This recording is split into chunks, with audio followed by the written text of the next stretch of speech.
Thanks very much, Sue. I'm Peter Harris, and myself and my colleague Ying have had the opportunity to work together across the Asia Pac region for a number of years now, and it's certainly those of you that are part of this region know that it's kind of unrivaled in terms of the consumer evolution, and so many digitally minded customers and young people coming on board for commerce. And so it's a really interesting place to be. And what we wanted to talk a little bit about today is what we see as the future of customer relationships and how that relationship will need to change.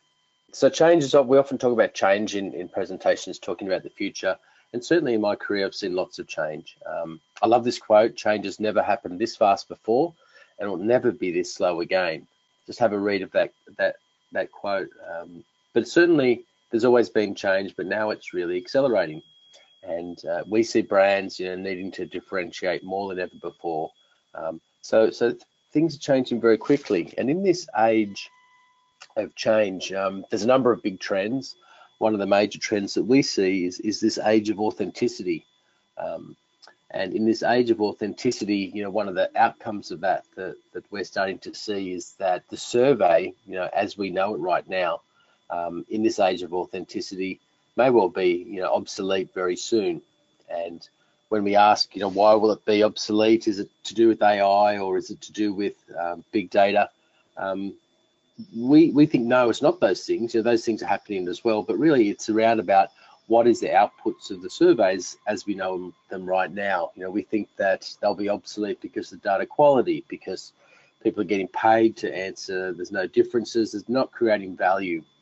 But most importantly, we think that they'll be obsolete because they're actually not allowing brands to create the type of relationship that they need to with their customers. It's no longer appropriate. And kind of interestingly, from a social point of view, that while all this change and automation and transactional information is being collected, seems to be continuously, there's kind of a strange thing emerging, which is within all this world of technology, people are kind of yearning for humanity. People are actually searching out for authentic interactions, and they still want to have a seat at the table when they're interacting with brands that they really care about. And that's one of the real big takeouts for us. And Ying is going to talk a little bit about some of the real life examples that we're working with across Asia Pac now. But ultimately, it's about relationship. The dynamic between a brand and its customer is about relationships, and market research and surveys and interacting with customers needs to improve that relationship all along the way. We often talk about being customer-led, and brands and CEOs talk about being customer-led, but what does that actually mean? So for us, being customer-led actually really means building better customer relationships, which is simple. Better customer relationships then equate to longer term customer relationships. And why brands want that is to create greater customer lifetime value. And that's what we think it's all about. I mean, metrics from a normal marketer, are rarely about customer lifetime value, but we see that that's going to become more and more important, because through research, you can have a long-term relationship with customers. And that's one of the key things which brands are not able to deliver right now. So customers do want to have that kind of meaningful relationship with brands that they care about. But as this Edelman brand share report shows, that very few, or less than 1 in 5 actually, of consumers think that brands actually deliver on that promise. And why is that? I mean, it is very difficult to do, and there's certainly an old way and a new way.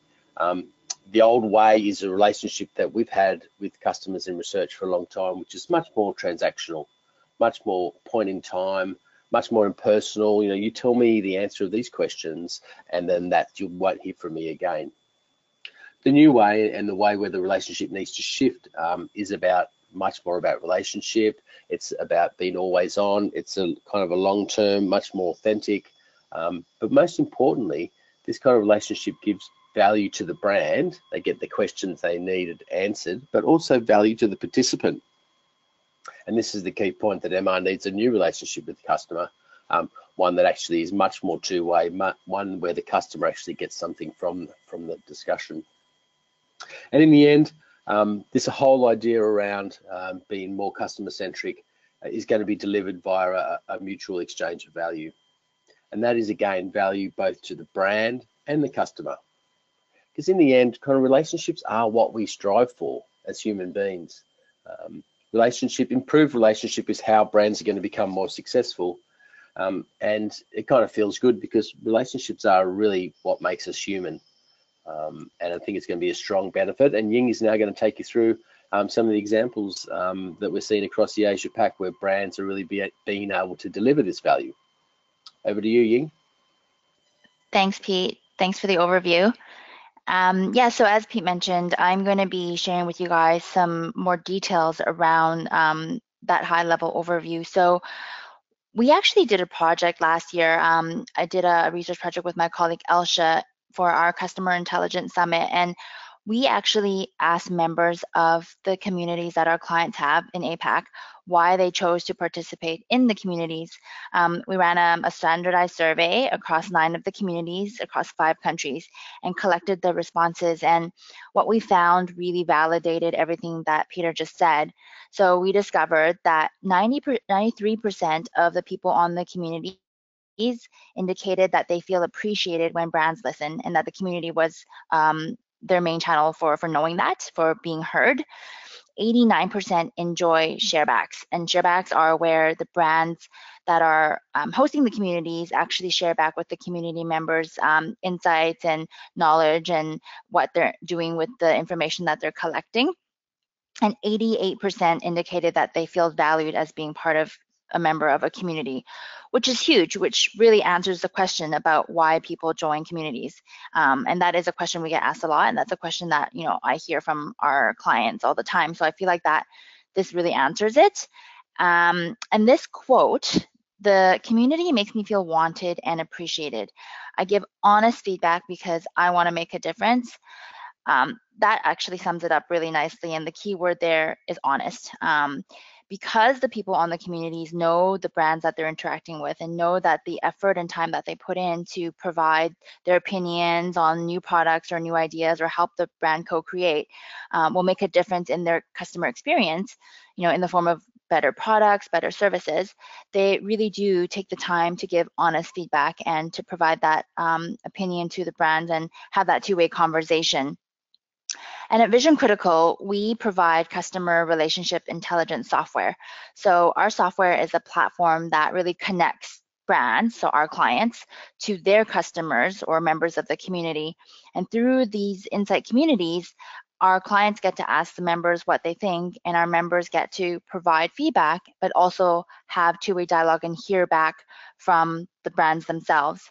So unlike traditional research, which is often kind of point in time and one way, where you ask a survey or you do an activity and then that's it, and then you don't even know who the respondents are and you don't really talk to them again. Insight communities allow the relationship to be continuous.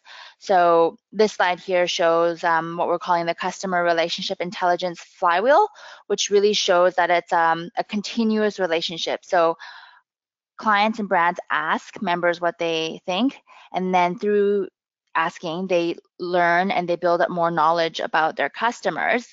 And then they, in turn, need to share that knowledge and share the impact of that back with the members. And then the members will then have incentive to continue participating. So it really is an ongoing process, and it's really about building that relationship and building that trust between the two parties. The next level of this is really kind of using technology to further enhance this. So this slide here, artificial intelligence, may sound a bit abstract, but if you think about it, elements of artificial intelligence are actually already present in our daily lives, whether it's you asking Siri to help you search for something, or like order a shopping cart through Alexa, through Amazon. Artificial intelligence is really in coming into our daily lives, and I think we're just seeing the tip of the iceberg. So our development team is actually working using technology to help improve our customer relationship intelligence as well. So I'll just touch on a few things that we're working on. We're developing customer relationship intelligence science, or what we're calling CRIS, and it really will be a suite of AI applications that's built into our platform, and we're hoping to release and tell you guys more about it throughout this year.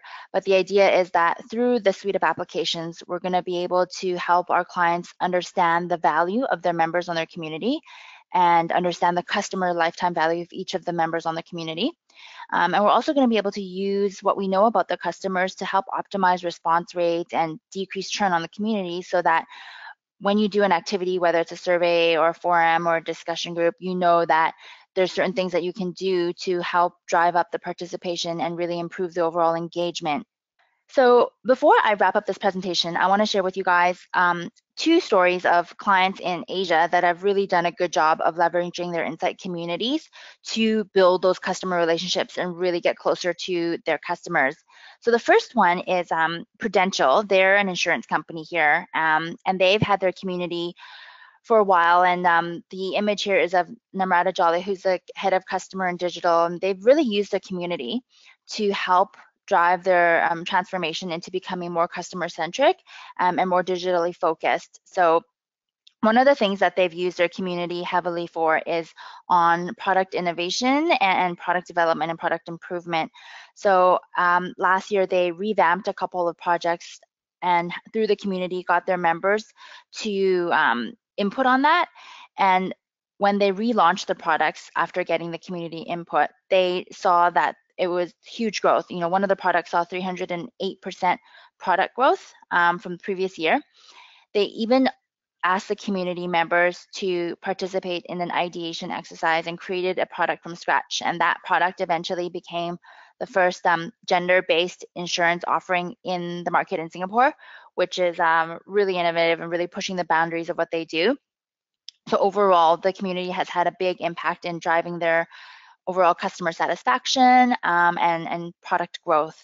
And the last story I want to share is one about Changi Airport. So this one's really close to my heart because I travel quite a bit and I'm based in Singapore, so I go through Changi Airport all the time, and it really is one of the best airports in the world. But I really admire the fact that Changi, despite their position in terms of being one of the best airports in the world, they don't rest on their laurels. They're always trying to improve what they're doing. And so in 2016, they reached out to us and asked us to help them build an insight community of initially just Singaporean travelers. And they really wanted to test everything, whether it was signage within wayfaring signage within, the airport, or parking, or their online rewards program. They really wanted to understand what people thought about their programs and where they could improve. And then last year, they actually expanded their program further to include members from travelers from China and from Indonesia, so 2 really big markets for them, and grew the community. And so now they're getting more international voices into the community as well. And they also do a lot in terms of sharing back with the members of the community. So at the end of every activity, they make sure that there's a little piece of trivia or piece of tip that they can give to the participants, telling them that there's free cocktails at a whiskey bar inside one of the terminals, or sharing about a butterfly garden experience. They're making sure that every touch point that they have with the community members means that the community members also get something in return. So I think, those are just 2 examples of many brands who are doing really good things with their community to help build customer relationships. So that's it for my portion. I might turn this back to Sue to wrap it up. Thanks, Peter and Ying.